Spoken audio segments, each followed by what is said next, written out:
And we're live. Greetings, UACers. Well, we're all just sitting here musing about whether or not the UAC's recovered from our Las Vegas event, the very first Las Vegas event that we've ever done. And it was, I think, a spectacular event. I'm still here. Lori and I are still here. She's over there having a glass of wine. Cheers. Listening. She's listening though. She made it to the hangout. I'm over here having a hangout. So we're still at the Mandarin Oriental. We decided to stay a few days and do our life planning, which we do annually in December. And we pretty much checked all the boxes. So we're ready to go out, have some fun. Nice. Yeah, nice, right? So of course, Dr. Geanopulos was not here. He was missed, but he's here with us tonight. Hold on. Before Windows does something very tragic, it wants to update my computer, which is never a good idea. So Steve, thanks for coming to hang out with us tonight. Yeah, of course. It killed me to miss this one. I love the December one, you know, and it's just was a bad time for me and my wife trying to get we wanted to do everything, right? My daughter had to go to North Carolina for a big soccer tournament, college showcase, and my son had his. It was just almost impossible to navigate, so I had to miss it. Up for you too, Krista, or no? I'm sorry? Sorry that Steve really hung up for me. Was he hanging up for you too, or is it my internet connection? No, it might be yours a little bit because it was coming through loud and clear. Unfortunately, I'm on hotel internet, so it's never a good thing. So Steve, I didn't hear a word you just said. Wasn't that important? But as long as everybody else can hear you, that's great. So maybe can you do a quick repeat? Sure. Just saying, it was just tough for my wife and I to navigate this trip. Tammy Hartman called me on the way to the airport. She's like, "Are you on my flight?" And I'm like, "No, I can't make it." My wife and my daughter had to go down to North Carolina. I had to do something else with my son. And then we had a memorial service for my father on Sunday. It was just one of those crazy times we just couldn't make it happen schedule-wise. Well, I'm sorry. Did your father just pass? No. My dad. We have a memorial service for him every year at the same time. It's been 15 years. Yeah. Thanks. I was gonna say, wow. Okay, I didn't know that. So yeah. So for just a quick recap for everybody. We came to a new property, the Mandarin Oriental Hotel, which is literally for Lori and I, it's our favorite hotel anywhere in the world. I mean, this is really our favorite spot. It's just, they just do everything exactly right. And I think it's the best venue we ever did a UAC event at as far as event space. Great event space, great service, amazing food. So we had for lunch. And of course, you got all of Las Vegas here. So I think a lot of people spent a good amount of time having some fun around town. No shortage of things to do. So all in all, I think the feedback has been pretty exciting. We, as always, record the entire event. So for people like Steve who couldn't make it, and others who are online right now watching us who couldn't make it, just know that you can get the entire event. At least recordings for the presentations. A couple of highlights. I think Rick Sapio's presentation had everybody writing a lot of notes and really thinking about what they have to do on basic business principles. Really great stuff, as Rick always delivers. You can't hear it enough. So that 2-hour session was terrific. I think my Bring the Fire presentation after also struck a chord with a lot of people based on feedback. We had the Better Your Best contest, so I want to congratulate the Aussies, Bobby and Adrian, who ended up winning the grand prize for that contest. And very close to him was the other Aussie finalist, which was Malcolm Rudd. Very close race. So that was an exciting time. We did cover also UAC Vision, so we went through the year for 2018, what we're going to be doing, the themes for it, etc., the dates for the varying programs. We had to modify some dates based on hotel availability. So anybody who needs to get those dates, or Krista, you should send within the next couple of days a new an email out with the dates for 2018. But they're also in that presentation when you go look at that video. So so that was pretty much the gist. We had a phenomenal share on Sunday morning. And I'm going to really recommend, as a matter of fact, I'll probably send a link to it, because we had several of our new members that got up and introduced themselves and spoke. Well, Dr. Zano, I thought, had a very powerful interaction with the group, as well as some other people. So that's going to be worth watching, I think, for everybody. So definitely take a look at that. I was very inspired by it. I thought it was really, really terrific. So Steve, your name came up multiple times during the course of the weekend for people that you'd been working with. I think Ken Cooper mentioned you, as well as others. That you've just been doing some work with, and the type of work you've been doing, and especially in this arena of concussions, etc. So one thing I want to do is introduce you to the group. I think obviously people who've been in the group will know you, but might be some new people who don't.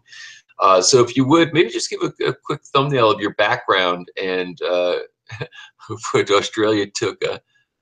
I'm sorry, I'm looking at the side chat. For the people who aren't inside, took it home with the last first and second piece. And then who typed 212345? Is that Chris who typed that? That was the one of our new members who shared first. I'll just say this was funny. He won $26,000 the night before at the blackjack table. Nice. Oh, sorry, I just got scrolled. Either I got frozen or you got frozen. No, could you hear? Was I frozen, Krista? Yeah, you froze up just as you were talking about the 212345. I think the blackjack. It's Vegas. Yeah, I was saying one of our new members. What's that?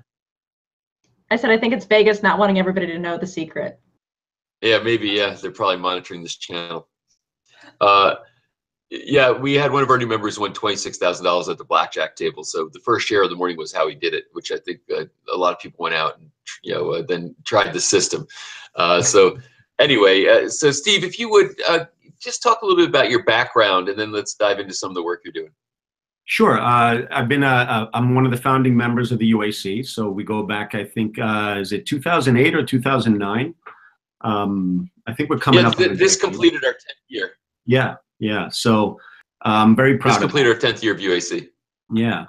I've been in practice for 20 plus years, 21 years now, and I've always been had a specialty in neurology. I always have a focus on the brain. That's always been what I wanted to attract. And I got my diplomate in neurology very early on, and I combined that with my knowledge of functional medicine. And I've done quite a bit of work in the field of concussion because of some relationships I have with athletes. But anything brain-based is really where my background is, whether it be brain-based symptoms from Lyme disease or brain-based concerns because of autoimmune disease like MS. Of course, post-concussion syndrome. I've written with some of my colleagues a 40-page paper on that topic. It's one of the driest, boringest papers you'll ever read, but it's fully loaded with great information about the physiology of the brain. And I practice here in New York City, and now of course Bergen County in New Jersey.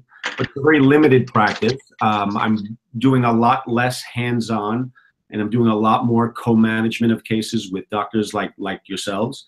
And that's, I guess, where some of the interaction happened over the weekend. I've co-managed many cases with a lot of the chiropractors in the UAC. The most exciting. That's great. Go ahead. Go ahead, Chris. I just want to confirm that was you could hear that all well. Yes, it's all good on this end. I take it Patrick didn't hear a word I said. You guys really picked it up a lot for me. So it's all good, Patrick.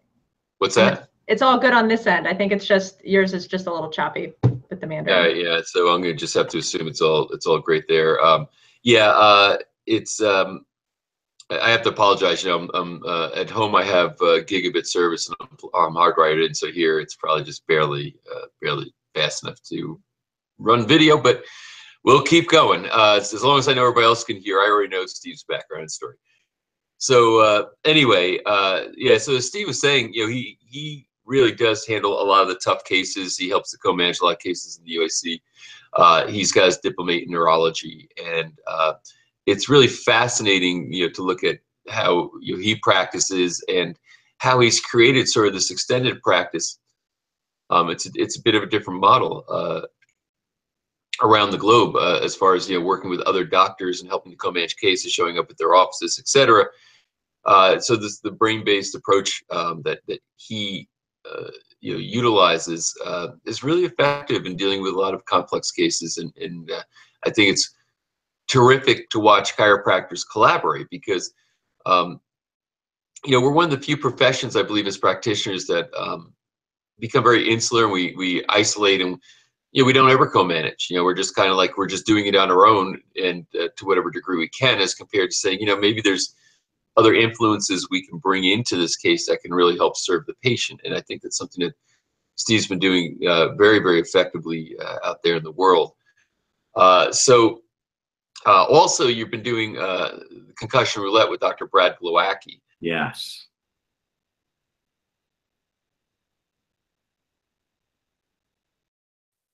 Yeah. Uh-oh. He blows up on me there. Say that again, Patrick. He mentioned the concussion protocol with Dr. Brad Glowacki, so maybe you can speak to that. So I'll just jump in on that while he's frozen.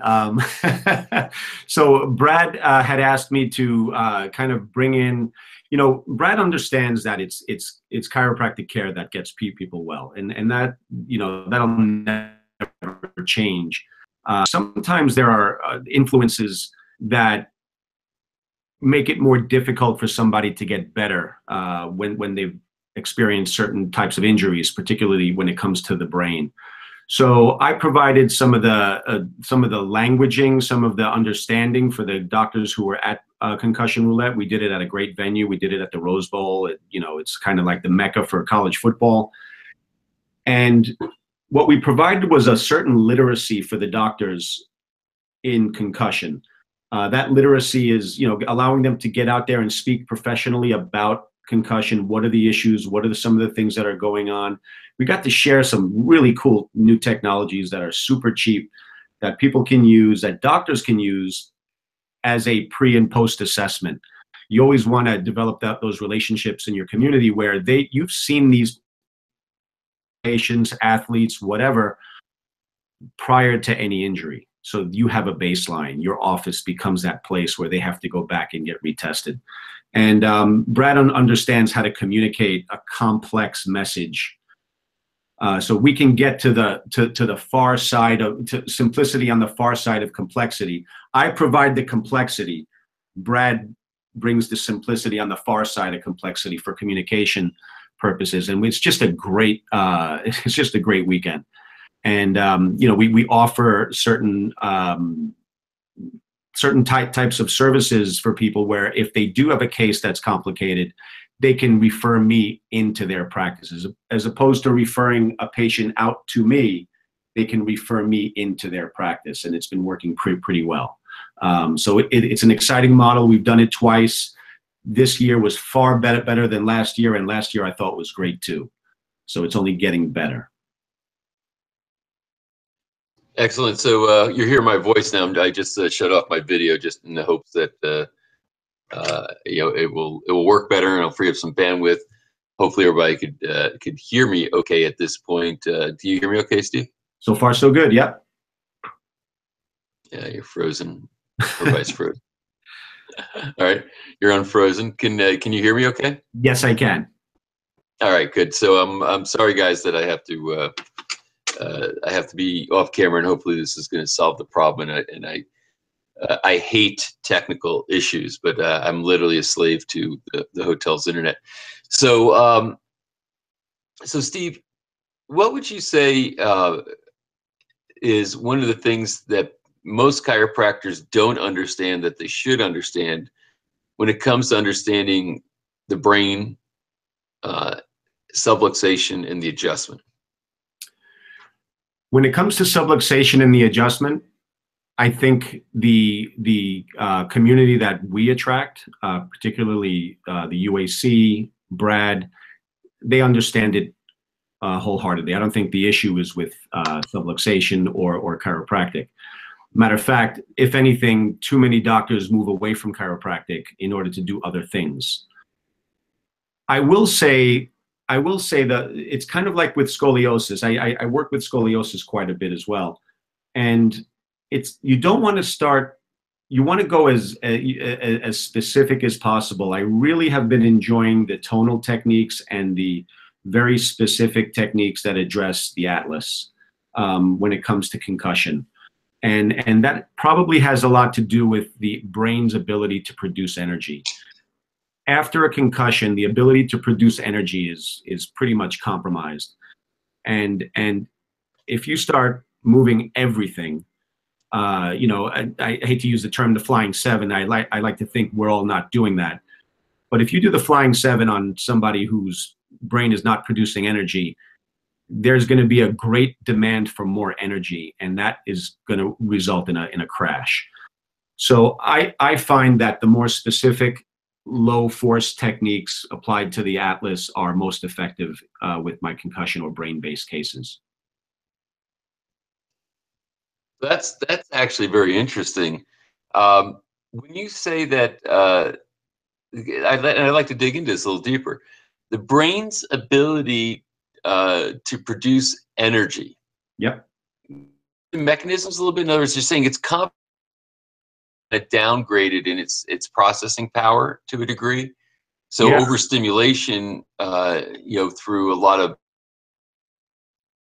doing a lot of adjusting is not the way to get that corrected. Talk about that a little bit more. Yeah, of course. I could take up a whole lot of hours doing that.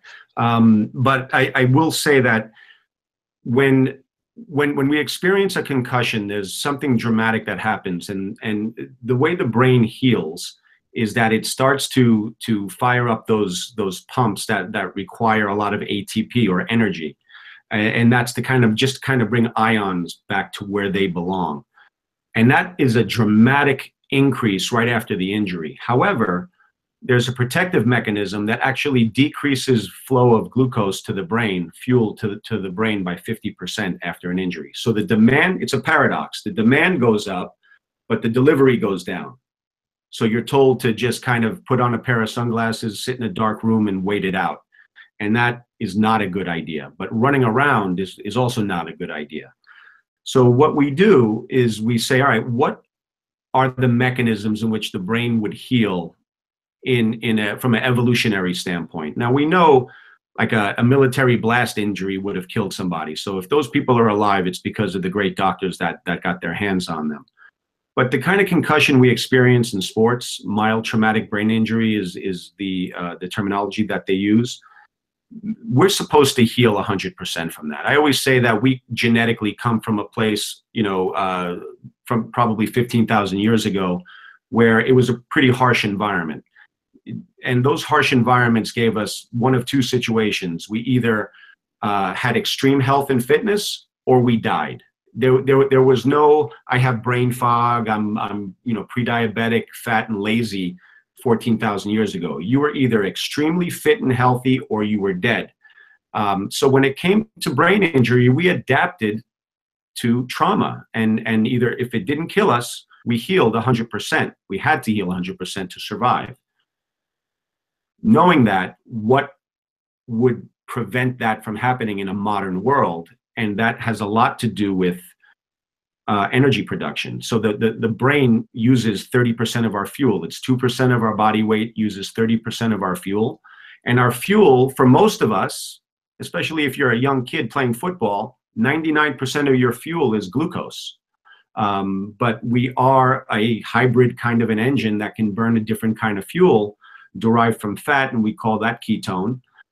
So the final breakdown product of a carbohydrate is glucose, and the final breakdown product of fat would be a ketone. And I always say glucose burns fuel like an old muscle car. A lot of pollution, powerful and sexy, but a lot of oxidation or pollution coming out of the tailpipe. Whereas when you're burning a different kind of fuel source, you run more like a Prius, 40 to 50 miles per gallon, a lot less pollution, a lot less oxidation. So you want your athletes to be metabolically flexible before they get injured so that you can take advantage of that after they get injured. So you change the fuel demands that the athlete has, and that's the best way to protect somebody from concussion. I hope I didn't go off the deep end there. Not at all. And Chris, again, I just want to confirm, because it was a little scattered for me, but you could hear everything clearly? Clear as a bell. All right, perfect. So it will also be good for the recording, or so I hope. So, and this is something that I think is, obviously concussion is a very big topic right now. And I think it's going to continue to escalate on a local level. How do you think chiropractors can best communicate if you got, you're in a community, it's got a high school, it's got a middle school, it's got all the youth sports programs. These kids are definitely, getting everything from maybe what might be considered a more minor concussion to, major concussions. What do you think is the, how do you go and try to communicate that, these kids need to be checked, screened, and if they have concussions, that there needs to be a protocol run on them. Have you found any practical applications as far as the communication and marketing to successfully get this across? Yeah, and to communicate marketing, I really got to turn it over to Brad, because he just has that dialed in so well, and I get lost in the minutia a little bit from a clinical standpoint. So I will say that the best thing that a chiropractor can do is get that baseline of knowledge, that baseline of knowledge that makes you literate in the world of concussion. Understand the injury, understand the limitations the chiropractor has. So if the kid, if an athlete experiences a concussion from whatever cause, military, combat sports, football, car accident, whatever the case is, there's an acute stage that we have no business addressing in our office, and just communicating that, all right, let's take care of the bad stuff. Let's just make sure that there's nothing bizarre going on. We have good technology for that. Get to the emergency room, have a CAT scan or an MRI, rule out the rare bad stuff. But then you're talking about it's the 2 to 3 weeks after where 15% of these cases are not getting better. And every piece of advice the medical profession has is absolutely wrong. And knowing why it's wrong makes you an authority. And then knowing what else to do other than just saying that they're wrong also makes you an authority. So I think, that itself takes anywhere from 10 to 15 hours of education from somebody like myself, who understands chiropractic and understands how we can teach that, communicate that, and give you the tools to do a pre and post assessment. You don't have to become a chiropractic neurologist. 90% of the cases can be handled with the education a chiropractor already has. Understanding the verbiage and understanding the lexicon and communicating that to your community to give them a feeling like they're safe in your hands, I think that's what it takes. That's the marketing knowledge. Are there people who, obviously with athletes, it's easy to assert, that concussions occur. It happens quite frequently. But are there areas, other people, non-athletes, that get concussions that maybe go somewhat ignored, or that we should be asking certain questions in histories for patients? Yeah, so I'll say that if you have a middle-aged male come into your office with brain fog, low testosterone, and all kinds of chronic, symptoms, ask them their history. They'll usually have several concussions to report. And then you ask them, how many times have you gotten your bell rung? Because they don't equate getting their bell rung with a concussion. And then you've now awoken them to the idea that their brain has, a certain level of degeneration. The study that came out just a couple of months ago showed that 99% of athletes examined have evidence of CTE. So, chronic traumatic encephalopathy, which is persistent post-concussion syndrome. But you can also be chemically concussed. You can be immunologically concussed. Lyme disease causes the same symptoms. Overexposure to toxins, people who've overused drugs. If you look at the symptoms of brain fog, fatigue, it's usually a neural fatigue. It's not a body fatigue. Their ability to focus and concentrate, the attention deficit that you see in adults, those are all symptoms that you see, and you don't have to suffer a physical concussion for that to happen. But these are brain-based, and once you see that you're dealing with the brain, concussion is just one conversation. Now you open it up to anyone who's even concerned remotely about cognitive decline in Alzheimer's and Parkinson's. It's all neurodegeneration. How it happens and where it happens is where in the brain it happens is what's going to give you your diagnosis. But it's all the ability to produce energy in the brain that's compromised. So that's one of the reasons why I actually created my supplement company, because there's just some brain-based supplements people absolutely need to fire up those pathways from a biochemical standpoint. And that's a way to do it. It's not the only way, but it's one of the ways. And the supplement company is probably the one thing that I'm most excited about in my profession, because I really see an opportunity to bring this to the chiropractor's office in a way that allows them to use my biochemical knowledge and add it to their functional structural approach that they have in the office in addressing subluxation. You with me, Patrick? This gets, well, can you hear me?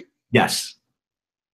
Okay, so this gets kind of interesting, at least for me it does. And again, Krista, for people who are inside and for people who are outside, on the viewing page, feel free, if you're inside, just on the side chat, post a question or comment. Outside, on the Facebook thread, the comment thread under the viewing page, feel free to post any questions or comments for myself or Steve.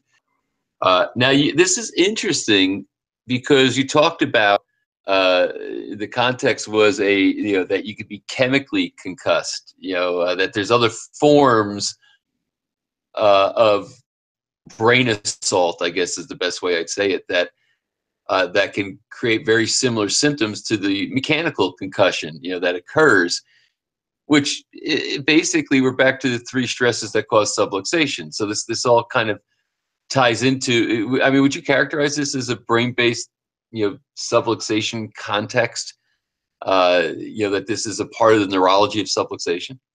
Absolutely. I mean, I always say in my class with Brad, every concussion is a cervical subluxation, right? But where you're going with this, with regards to the chemical concussion, and we think about food and we think about chemical exposures and things we put in our body that are neurotoxic, it violates the same pathways in our brain that give us all of these symptoms.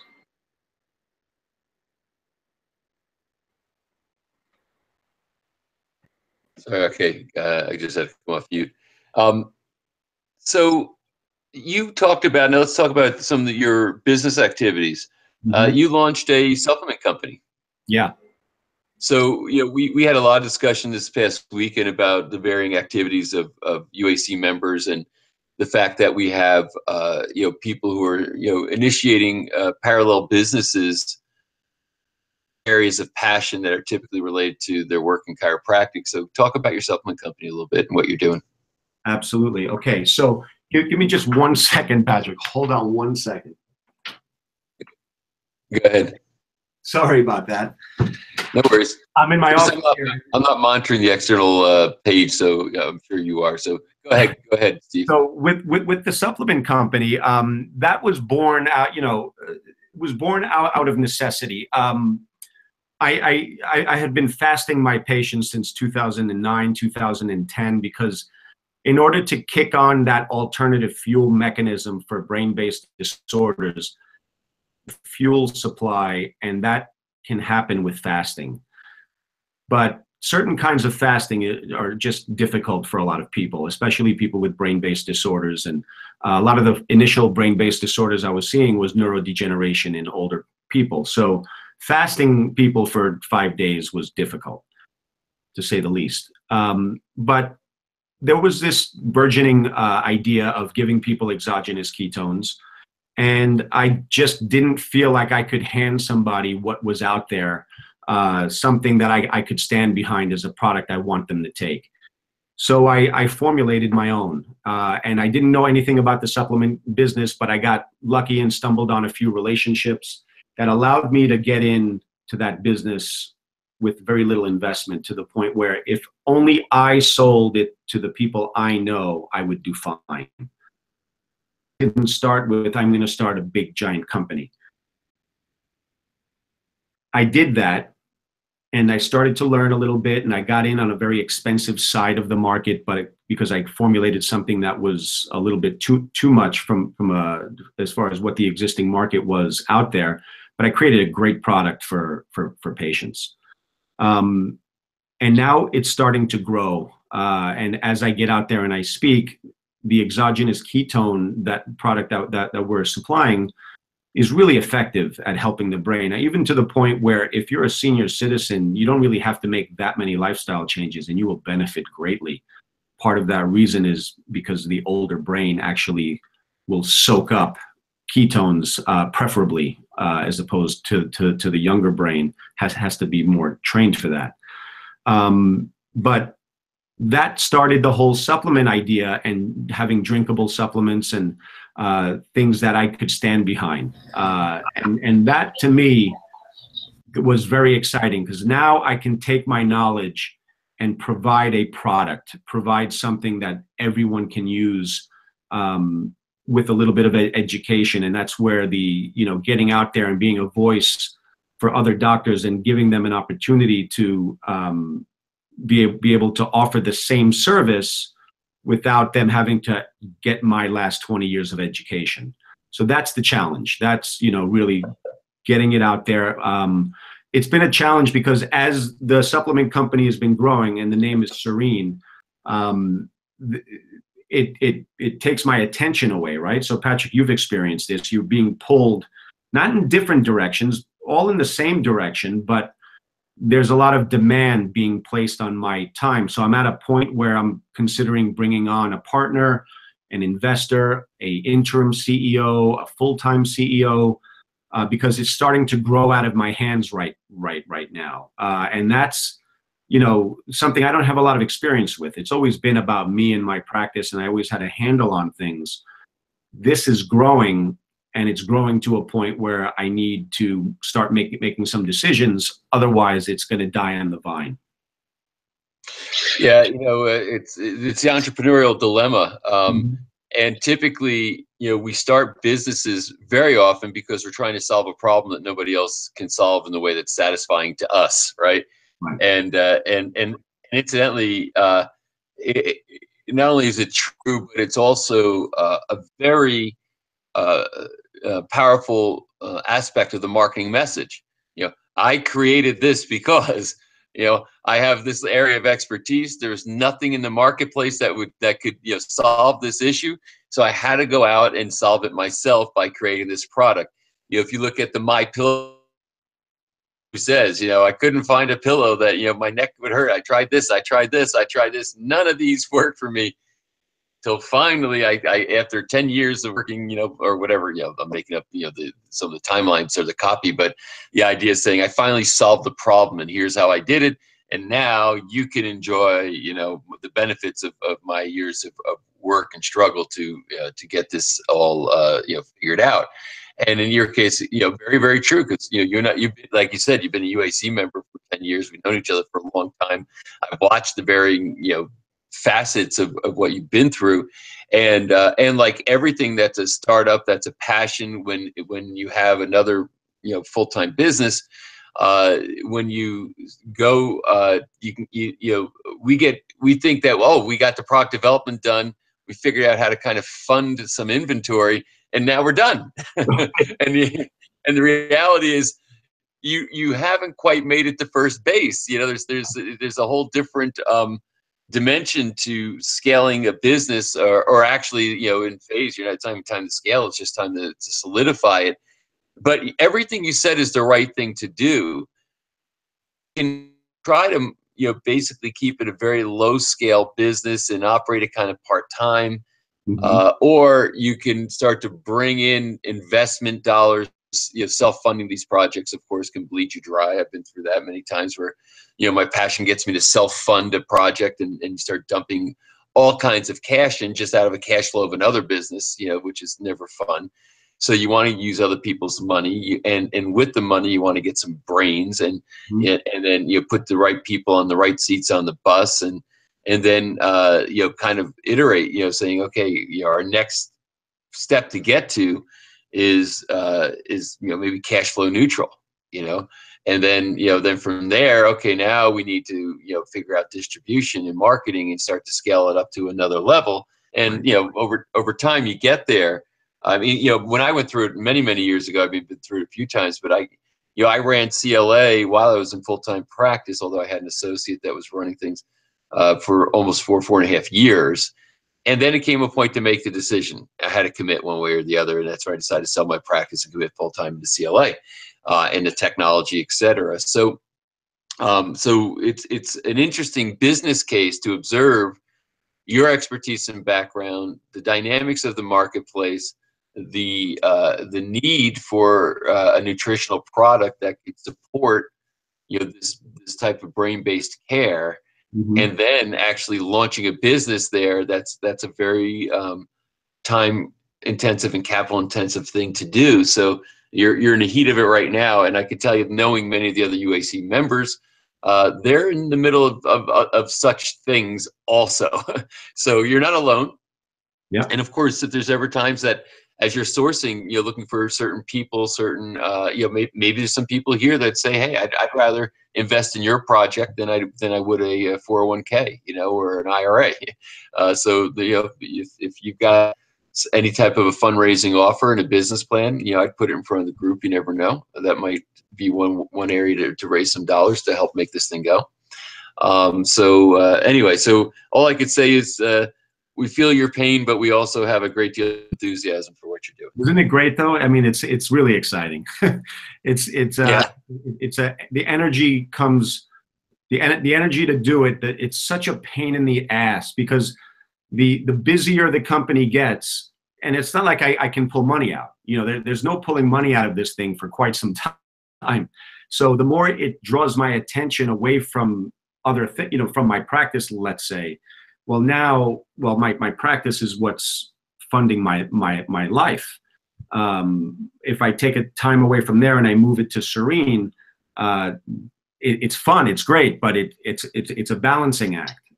So just, yeah, I mean, we could probably all tell the same story, but it's fun. It really is fun. You know, you wake up in the morning, you hit the ground running, and you try to make it better and better each day. Last Friday, I turned down an offer for a 50% equity share for a working partner. I turned it. It was a great person. It was a great plan. He spent the last 3 months with me. He traveled to Pasadena and watched me live, you know, to present over the weekend with Brad. He really took the time out. He's been living the lifestyle. He's seen the changes.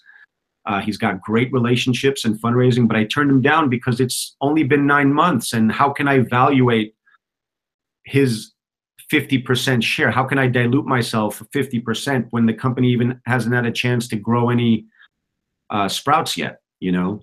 So, you know, I watched a few episodes of Shark Tank and I realized, all right, I can't do this that quick. So there's, you know, definitely going to be some creative thinking going on in the next few months.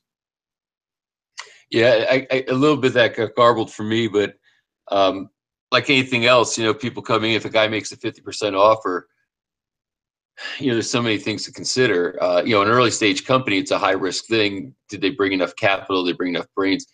sometimes entrepreneur, it's a Shark Tank moment, right?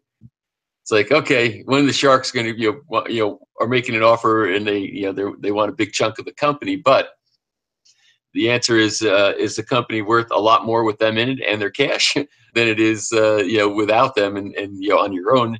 So you got to definitely vet and know that's the right deals, and most importantly on those types of considerations for transactions, value alignment is critical, and that's like, in other words, if there's good value alignment and it's the right money and the right experience and the right contacts, et cetera.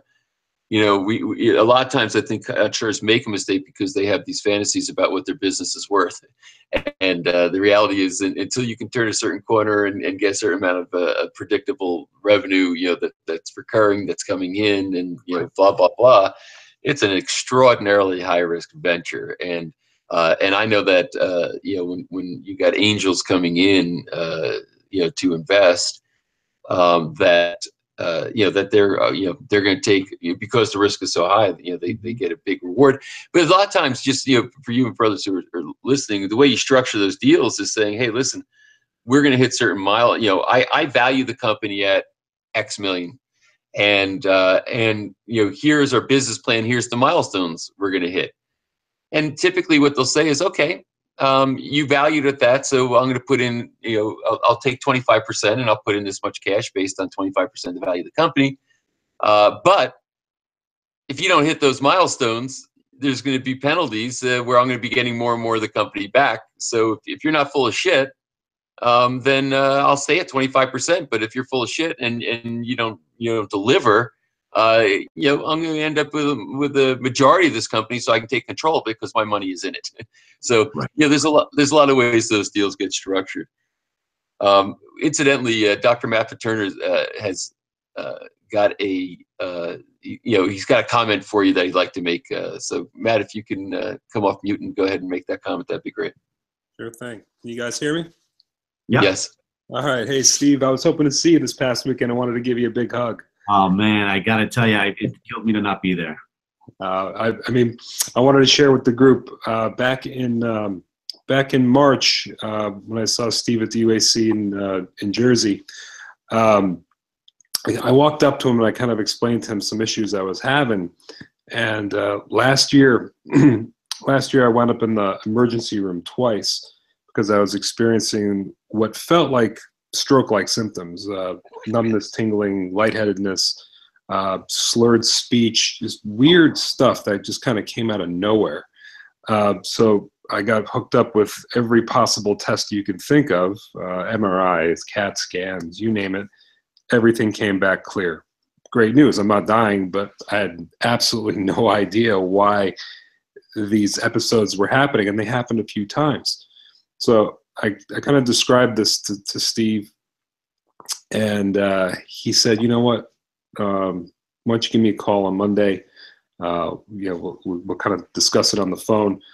And within about a half hour, he kind of set me up with his course of action. He introduced me to the concept of ketogenesis and intermittent fasting. Long and the short of it is, we did some blood tests, found out a few things about my health that needed to be corrected. Cholesterol, blood sugar, cholesterol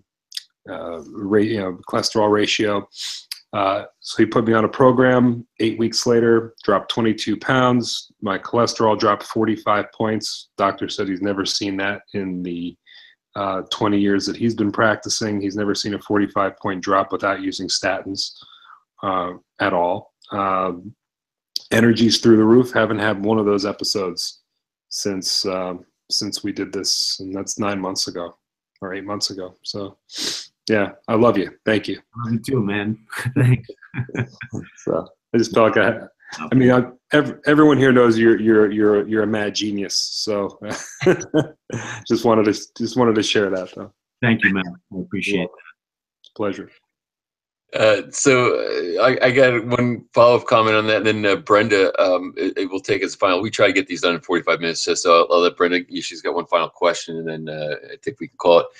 But Steve, Matt's experience, how typical is it that you get, fairly dramatic results when you go through the intermittent fasting and other protocols that you recommend to put a person into, nutritional ketogenesis? That's one of the tools we have. The first thing I always say, and Matt, you can attest to this, I don't have all the answers. I really don't know. The more experience I get, the more Matts I meet, the more I can help the next person, and so on and so forth. So these stories are much more typical now than they've ever been, and it's just going to keep growing. But if it's right for the person, if he had brain-based symptoms. Once I didn't go into this wanting him to lose 22 pounds and lower his cholesterol. I went into this to help his brain. He had brain-based symptoms, and that's my specialty. This is what I wanted to do to clean up his brain. And then everything else was a wonderful side effect. He was on a 75% fat diet, and cholesterol was dropping, 45 points. It's kind of like just going back to the basics. How can we remove interference? I always say it's a metabolic subluxation. How can we remove interference? I'm really good at removing biochemical, immunological interference because that's what I like to study. It's what I like to learn about. There's a lot of great chiropractors in my community and in the UAC that provide vertebral subluxation care.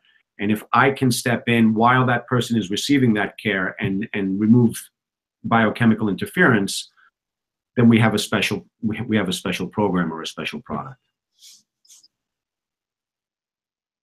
Yeah. Awesome. Chris, do you want to bring Brenda in? You bet. Dr. Brenda, if you want to come off mute, and if not, I don't know that her mic is working. She was unsure if it was going to work, so I'm guessing this means it's not. So I'm going to go ahead and read what you have posted. How about now? Yes, there we go. Go ahead. Got to turn the on button. Oh, that helps. Stephen, it's been a while since Parker. Hi there. Oh my gosh. Yes, Baskin. Yes. Oh my gosh, Brenda. Yeah. Brenda, we were at the same mountain event in like 1999. Yeah, forever ago, right? Yeah. Anyway, Stephen, awesome work. I know, right? Awesome work. I'm really ecstatic that you're followed up with neurology and all of that. So anyway, Brenda, you remember me 20 yeah, some odd years ago, yes. When you had hair. When I had hair. You were starting to lose it then. Wow. But in knowing more, I mean, I totally get the upper cervical and the importance of that. And I've done a lot of my own research into upper cervical work. But this whole combination that you're talking about is awesome, especially down here in Texas, where football is like God down here. So this is something I would definitely want to be bringing into my communities down here. So how do I find out more? How do I, Oh, wow. So first of all, talk to your state associations. Get me to speak. I'm running around doing, did Florida. I just got invited to do another one in Florida. I do New York. I've done Iowa. Okay, I can hook that up with the TCA. Yeah, get anyone in the UAC with speaking connections. Get me on stage. I'm great on stage. Done. Yeah. Go to Connecticut anytime. For sure. And I'll kill it. I do a great job. But more important than that, I think getting to one of Brad's events, where you get to hear me for 8 or 9 hours is, a good, because I kind of have a curriculum, and maybe I should create a online kind of informational program. But I just think we learn so much better in in an environment where we go somewhere for a weekend and learn. But yeah, I mean, you don't have to become a neurodiplomate to get up and running with this. Cool. I think a 12-hour weekend is something that is ideal. But if we can't do that, then 4 hours at a state association or 2 hours at a state association, you can walk away with a lot. All right, Stephen, I'll be in touch with you in regards to that, okay? Great, Brenda. Thank you. Great to see you. Good to see you too. Thank you so much, All Dr. right. Greco. Yeah, thanks. Yeah, so and incidentally, I can attest to Steve being a very engaging presenter. So yeah, I would absolutely recommend him for any of you people who have connections or who are involved in your state associations. He'd be a really good guy to bring out. So so Steve, thanks for letting us profile you tonight. Great having this conversation. I appreciate you all. I appreciate all of your attention and your interest in what I do. It's a great feeling. Awesome. And Krista, thanks for keeping this all orchestrated and getting this together. I apologize again for my bad Las Vegas internet connection. It must be the time of day where everybody's online right now and getting ready to go out and do all kinds of bad things and debauchery. So anyway, Lori said that Lori's in the background chiming in that the reason I have to shut off my video and it's just it's because I'm for her eyes only tonight. Yeah, I guess as if I'm naked or something. But anyway, so anyway, guys, really great again to be with everybody this past weekend. I thought we had a very, very powerful weekend and a lot of fun all at the same time, which is a big part of what UAC is about. It's about blurring the lines, right? And just doing things passionately, having a lot of fun. And I see Dr. Copra, whose video is also off, was another big blackjack winner this weekend. He's the guy who showed up with or left with a lot more money than he came with. So congratulations to him. And again, thanks everybody for making it into town. As I said, the thing that all of you want to consider doing is to think about what we learned. You have pages of notes, but the priorities are those things which are going to create momentum moving into 2018. So if you're trying to figure out what do I do first, what you do first is whatever helps build momentum into 2018, because as the old saying goes, momentum cures everything. So again, great being with everybody. Have a terrific rest of your day or evening. And if I don't speak to you before, Happy New Year. And we'll be connecting. Take care, everybody. Bye-bye. Thanks, Steve.